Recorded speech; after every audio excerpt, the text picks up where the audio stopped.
আসসালামু আলাইকুম সবাইকে। আশা করি সবাই অনেক বেশি ভালো আছো। তোমাদের ফিজিক্সের গ্রাফ নিয়ে অনেক সমস্যা হয়। আমি আমার স্টুডেন্টদেরকে যখন আমাদের পেইড ব্যাচগুলোর এমসিইউ করতে যাই, সেটা মেডিকেল হোক বা ভার্সিটি হোক, তোমাদেরকে আমি একটা চ্যাপ্টারে যখন প্রশ্ন করি ওখানে আমি গ্রাফ রিলেটেড কিছু প্রবলেম দিই। তোমরা যারা আমাদের পেইড ব্যাচের তারা খেয়াল করে থাকবা। এবং তোমরা গ্রাফে অনেকেই হচ্ছে আন্দাজে দাগাও, প্লাস হচ্ছে অনেকেই বুঝো না যে গ্রাফগুলো কিভাবে হয়। তো আজকে আমি তোমাদেরকে একটু গ্রাফ নিয়ে আলোচনা করব। আজকে হয়তোবা ফার্স্ট পেপারের কয়েকটা চ্যাপ্টার পড়বো, এরকম করে আমি মানে কয়েকটা ক্লাসের মাধ্যমে তোমাদের ফিজিক্সের যত গ্রাফ আছে সেগুলো তোমাদেরকে একটু বুঝাই দেওয়ার চেষ্টা করবো, এবং কোন কোন গ্রাফ থেকে ম্যাথ আসার পসিবিলিটিস আছে এবং কি কি টাইপের ম্যাথ আসে সেগুলো আমি তোমাদেরকে দেখানোর চেষ্টা করব। তো চলো শুরু করা যাক।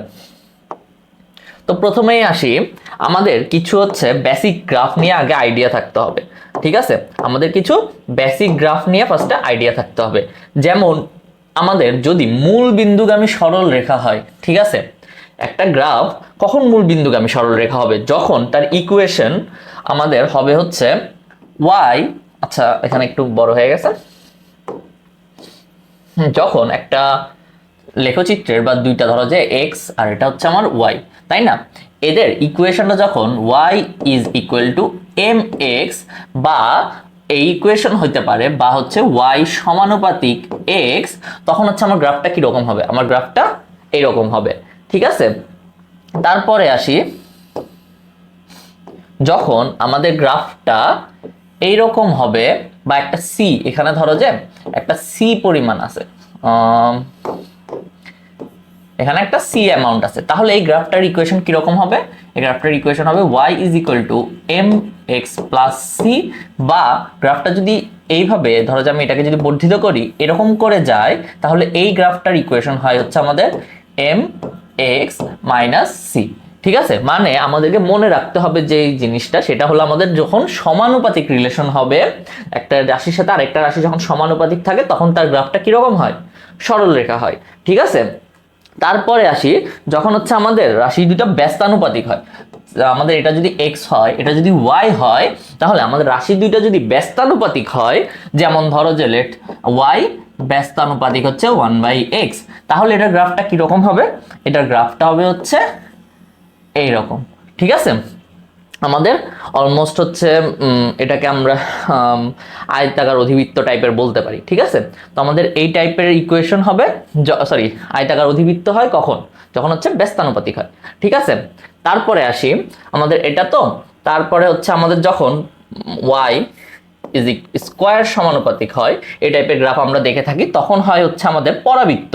সেটা ধরো যে এই দিকেও হইতে পারে, আবার ধরো যে এই দিকেও হইতে পারে, আপ টু দ্য ইকুয়েশন। ঠিক আছে, তো আমাদের সেটা জানতে হবে হচ্ছে কি, আমাদের ফর্মুলাটা হচ্ছে স্কোয়ার থাকলে কি হবে?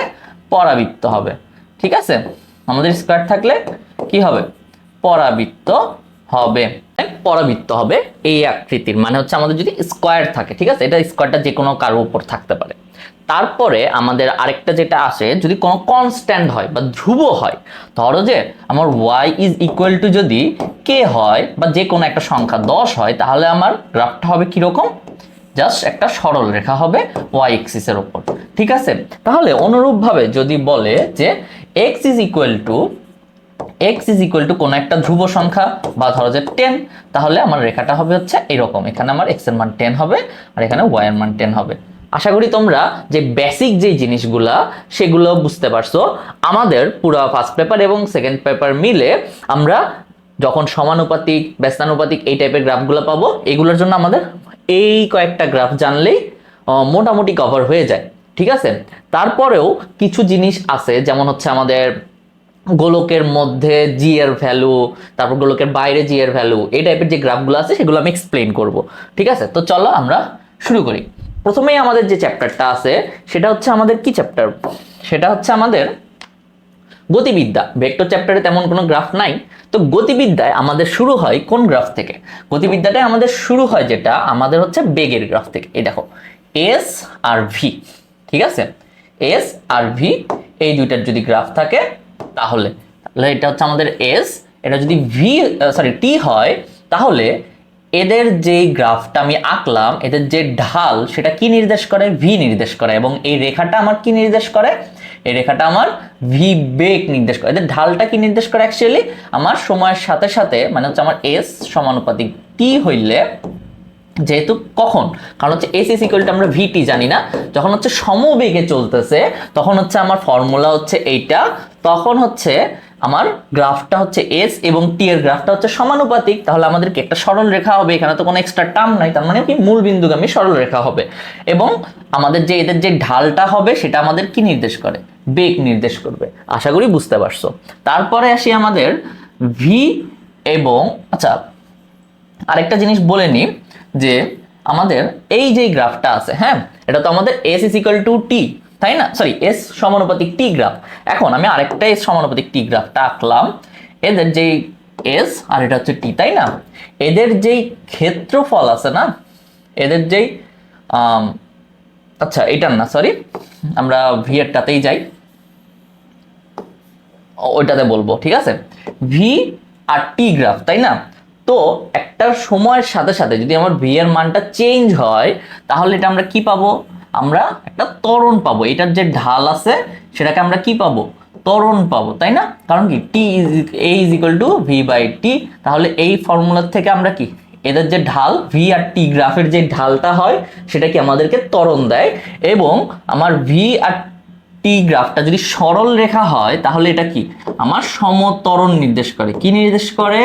সমত্বরণ নির্দেশ করে, ঠিক আছে? কিন্তু আমার ভি এবং টি গ্রাফটা যদি একদম পারপেন্ডিকুলার হয়, এটা যদি আমার ভি অক্ষ হয়, এটা যদি ইয়া হয় টি অক্ষ হয়, তাহলে এটা আমার কি নির্দেশ করবে? এটা হচ্ছে আমার নির্দেশ করে হচ্ছে সমবেগ নির্দেশ করে, ঠিক আছে? এটা আমার কি নির্দেশ করবে? সমবেগ। এবং ভি এবং টি গ্রাফের একটা জিনিস দেখো, এটা আমাদের ফর্মুলা না, একটা হচ্ছে আমাদের দুইটা জিনিসের গুণফল, ঠিক আছে? সেটা গুণ করলে আমরা কি পাচ্ছি? দূরত্ব পাচ্ছি। অনুরূপভাবে আমরা যদি এই গ্রাফটার নিচের ক্ষেত্রফলটা আমরা বের করি তাহলে আমরা কি পাবো? এই গ্রাফের ক্ষেত্রফল ইজ ইকুয়াল টু আমরা পাবো হচ্ছে ক্ষেত্রফল ইজ ইকুয়াল টু হচ্ছে আমার এস বা মোট দূরত্ব। অনুরূপভাবে সেম এই গ্রাফটার যদি আমরা ক্ষেত্রফলটা বের করি তাহলে আমরা কি পাবো? এই গ্রাফটার ক্ষেত্রফলটাও আমরা কি পাবো? মোট অতিক্রান্ত দূরত্ব পাবো, কারণ হচ্ছে v into t is equal to s. আশা করি বুঝতে পারছো। তারপরে আসি আমাদের এ এবং টি গ্রাফটা, আমাদের যেই মানে আমাদের যেই গতিবিদ্যা আছে সেখানে এর ভ্যালুটা সবসময় টি এর সাথে বাড়তে থাকে, ঠিক আছে? এর ভ্যালুটা বেশিরভাগ ক্ষেত্রে অনেক সময় বাড়ে, কিন্তু হচ্ছে আমাদের যেই ইকুয়েশন আছে সেটার ক্ষেত্রে হচ্ছে ম্যাক্সিমাম ক্ষেত্রে এরকম থাকে, ঠিক আছে? আমাদের বইয়ের অনুযায়ী যে ত্বরণটা ফিক্সড থাকে, ত্বরণটার কোনো চেঞ্জ হয় না। তো আমাদের ত্বরণ হচ্ছে এরকম একটা কনস্ট্যান্ট গ্রাফ পাই, ঠিক আছে? আমরা ত্বরণের ক্ষেত্রে এরকম একটা কনস্ট্যান্ট গ্রাফ পাই। এরকমও হবে যখন হচ্ছে কি হবে, এটা হবে হচ্ছে অসমত্বরণের ক্ষেত্রে, এটা হচ্ছে অসমত্বরণ, ঠিক আছে? অসমত্বরণ যদি হয় তাহলে আমরা এই গ্রাফটা পাবো, আর এটা হচ্ছে কি আমাদের সমত্বরণ, ঠিক আছে? তো আমাদের এইটা লাগে না বেসিক্যালি। তো আমাদের এই যে জিনিসগুলো আছে, ক্ষেত্রফল কোনটা? ভি এবং টি গ্রাফের ক্ষেত্রফলটা হলেই আমরা কি পাই? বেগ পাবো। কথা বুঝা গেছে? সরি, আমরা হচ্ছে ভি এবং টি গ্রাফের ক্ষেত্রফলটা আমরা ইয়া পাবো, কি বলে? মোট দূরত্ব পাবো, ঠিক আছে? তারপরে আসি আমাদের এর পরে যাই যে আমাদের যদি বলে যে উচ্চতার থেকে, আমরা তো পরন্ত বস্তু সূত্রগুলো পড়ছি না, তো পরন্ত বস্তু সূত্রগুলোতে আমি তোমাদেরকে একটা জিনিস দেখাই। পরন্ত বস্তু সূত্রগুলোতে আমরা কি জানি? এইচ সমানুপাতিক টি স্কোয়ার, এটা একটা জানি। তারপরে জানি হচ্ছে ভি স্কোয়ার সমানুপাতিক এস, এটা জানি। আরেকটা জানি হচ্ছে সেটা হলো আমাদের ভি সমানুপাতিক টি, তাই না? তাহলে আমরা যদি দেখতে চাই যে কোনটার গ্রাফ কিরকম হবে, দেখো আমরা কিন্তু আমি তোমাদেরকে প্রথম স্লাইডে যেটা দেখাইছিলাম সেটার থেকে কিন্তু আমরা বলতে পারি এটা কি হবে। এটার গ্রাফটা হবে একটা সরল রেখা, তাই না? কারণ কি সমানুপাতিক, ঠিক আছে? কারণ কি সমানুপাতিক, সেই জন্য হচ্ছে কি সরল রেখা। তারপরে দেখো এটা একটার উপরে ইয়া আছে, বর্গ আছে, তাই না? তাহলে বর্গ থাকলে কি হবে? আমি তোমাদেরকে বলছিলাম যে বর্গ থাকলে চোখ বন্ধ করে পরাবৃত্ত হবে, ঠিক আছে? পরাবৃত্ত হবে। তাহলে এটাও কি হবে, এটাও একটার উপরে স্কয়ার আছে, তার মানে এটার আকারও কি হবে, পরাবৃত্ত। ঠিক আছে, তো আমরা এই তিনটা গ্রাফে পরন্ত বস্তুর যে তিনটা সূত্র আছে সেই তিনটা সূত্রের গ্রাফটা যদি আমরা জানি তাহলে এইভাবে আমরা বের করতে পারবো যে কোনটার গ্রাফ কিরকম। তো আসি, তাহলে আমাদের যেই পরাবৃত্ত যেটা হয়, ঠিক আছে, পরাবৃত্তটা আসলে আমি কোন অক্ষে এইচ নিচ্ছি কোন অক্ষে ভি নিচ্ছি, সরি কোন অক্ষে এইচ নিচ্ছি কোন অক্ষে টি নিচ্ছি এটার উপর আসলে ডিপেন্ড করে। যেমন ধরো যে আমাদের যদি এগুলো আসলে গ্রাফটা লাগবে না, তাও জাস্ট দেখানো, এইচ সমানুপাতিক টি স্কোয়ার না, তাহলে দেখো আমাদের ওয়াই এক্সিসে যদি টি থাকে, হ্যাঁ ওয়াই এক্সিসে যদি টি থাকে, এই এক্সিসে যদি এইচ থাকে, তাহলে এটা আমাদের ওয়াই স্কোয়ার সমানুপাতিক এক্স, মানে হচ্ছে পরাবৃত্ত এই যে ইকুয়েশনটা এটা ফিল আপ করবে। কিন্তু আমাদের যদি এটা টি হয় এটা এইচ হয় তাহলে আমাদের কি রকম হবে, এরকম হবে। বুঝা গেছে? আশা করি বুঝতে পারছো। আর সরল রেখাটা তো আমাদের দেখানোর কিছু নেই, সরল রেখাটা এরকমই হবে ভি আর টি, যেটা আমরা পড়ছি যে সমানুপাতিক ভি আর টি এ। বুঝা গেছে? তো আমাদের গতিবিদ্যা নিয়ে এই যে ফর্মুলাগুলো গেছে এগুলো, আচ্ছা গতিবিদ্যায় আরেকটা যেটা আছে আমাদের সেটা হলো কিসের ফর্মুলা বলো তো, প্রাস, যে প্রাসের, হ্যাঁ প্রাস, ঠিক আছে, প্রাসের ইয়াটা কিরকম, লেখোটা কিরকম, এটা আমরা অনেকেই কনফিউশনে থাকি। এবং প্রাসের যে ফর্মুলাটা আছে সেটা আমরা একটু লিখি, যে প্রাসের ফর্মুলাটা কি আসলে, y ইজ ইকুয়াল টু, আমরা প্রাসের যে স্ট্যান্ডার্ড ফর্মুলা লিখি tan theta x minus g divided by two v square, v naught square actually, cos theta square, cos theta naught square, এটা ইজ ইকুয়াল টু হচ্ছে এক্স স্কোয়ার। ঠিক আছে, x square, এরকম একটা ফর্মুলা থাকে, এটা মনে হয় থিটা নট হবে। তো যাই হোক, এটাকে যদি আমরা ইয়া করি যে এটা একটা কনস্ট্যান্ট না, এই যে ভ্যালুটা আছে সেটা একটা কনস্ট্যান্ট, তাহলে আমরা এ এক্স লিখতে পারি মাইনাস এই যে জিনিসটা আছে এটাও একটা ধ্রুবক, ঠিক আছে, তাহলে বি এক্স স্কোয়ার আসে, তাই না? তাহলে এই যে রাশিটা আছে বা এই যে সমীকরণটা আমার আসলো সেটাও কিসের সমীকরণ, একটা পরাবৃত্তের সমীকরণ। তোমরা যখন পরাবৃত্ত পড়বা তখন দেখবা যে এই যে সমীকরণটা আছে সেটা কিসের সমীকরণ, একটা পরাবৃত্তের সমীকরণ। সেই জন্য আমার যে প্রাসের যে রেখচিত্রটা হয় সেটা কিসের হয়, সেটা হচ্ছে আমাদের পরাবৃত্ত হয়। ঠিক আছে, আশা করি বুঝতে পারছো। চলো আমাদের গতিবিদ্যায় আর কোনো আমাদের গ্রাফ আমি সবগুলো তোমাদেরকে দেখাই ফেলছি। তারপরে আসি যে আমাদের আমরা একটা ফর্মুলা পড়ছি, সেটা হলো আমি তোমাদেরকে একটু দেখাই যে এফ এর বল, বল ইজ ইকুয়াল টু কি, ভরবেগের পরিবর্তনের হার না, ভরবেগের পরিবর্তনের হার ইজ ইকুয়াল টু কি আমার এফ, তাই না? তাহলে আমরা যদি এই যেই রাশিটা আছে সেটাকে যদি আমরা পি ভার্সেস টি গ্রাফটা করি, পি ভার্সেস টি গ্রাফ করি, তাই না, ভরবেগের সাথে যদি আমরা কিসের গ্রাফ করি, টি এর গ্রাফ করি, সময়ের, তাহলে দেখো ভরবেগ আর সময়ের গ্রাফটা এখানে কি, ধরো যে আমি যদি পিটা কনস্ট্যান্ট, মানে যেই দুইটা রাশির মধ্যে আমরা, এটা হচ্ছে সব থেকে বেশি ইম্পর্টেন্ট একটা জিনিস, যদি আমাকে কোনোটার সাথে কোনোটার গ্রাফ বের করতে বলে আমাকে তার ফর্মুলাটা ডিনোট করতে হবে। দেখো এখানে আমার ফর্মুলা হচ্ছে এইটা, তাই না, এখানে কয়টা টার্ম আছে, তিনটা টার্ম আছে, তাই না, এখানে হচ্ছে আমার পি একটা, এখানে হচ্ছে টি একটা। এখন আমাকে যেই দুইটার মধ্যে রিলেশন বিল্ড আপ করতে বলবে বা লেখচিত্র বের করতে বলবে, সেই দুইটা বাদে বাকি যতগুলা জিনিস থাকবে, যতগুলা রাশি থাকবে সবগুলাকে আমরা ধ্রুবক ধরে নিব।